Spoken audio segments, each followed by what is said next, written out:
Oats அப்படின்றது ஒரு fancy ஃபுட்ன்றதை தாண்டி ஆஃபீஸ் போறவங்களுக்கு ஒரு சிம்பிளஸ்ட் அண்ட் ஈஸியஸ்ட் பிரேக்ஃபாஸ்ட் டயட்டா மாறிடுச்சு. ஆயுர்வேதிக் பிரின்சிபல்ஸ் ஓட்ஸ் சாப்பிட்றத பத்தி என்ன சொல்லுதுன்னு இந்த வீடியோ ஃபுல்லா ஸ்கிப் பண்ணாம பாருங்க. பேசிக்கலி ஓட்ஸ்ன்றது மெடிட்டேரியன் அண்ட் மிடில் ஈஸ்ட் கண்ட்ரீஸ்ல குதிரைக்கும் மற்ற கேட்டில் பிரீட்ஸுக்கும் முக்கியமான உணவா கொடுத்துட்டு இருந்தாங்க.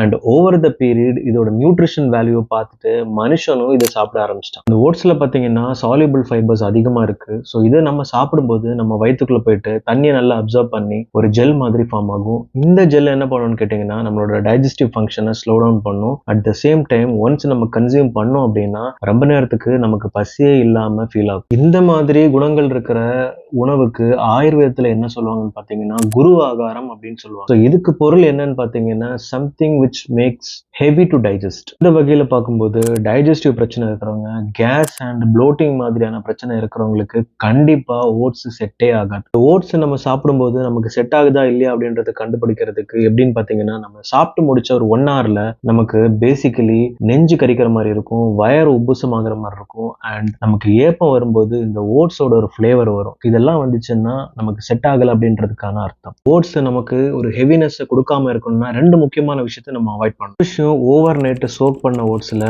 பால் சேர்க்கறது. 2வது விஷயம் இன்ஸ்டன்டா ஓட்ஸ்ல தயிரோ இல்ல யோகர்ட்டோ இல்ல கோல்டான மில்கை ஆட் பண்றது. ஈஸியா டைஜஷன் ஆகுற மாதிரி எப்படி சாப்பிடணும்னு கேட்டீங்கன்னா கேப்ஷன்ல மென்ஷன் பண்ணிருக்கேன், படிச்சு பாருங்க.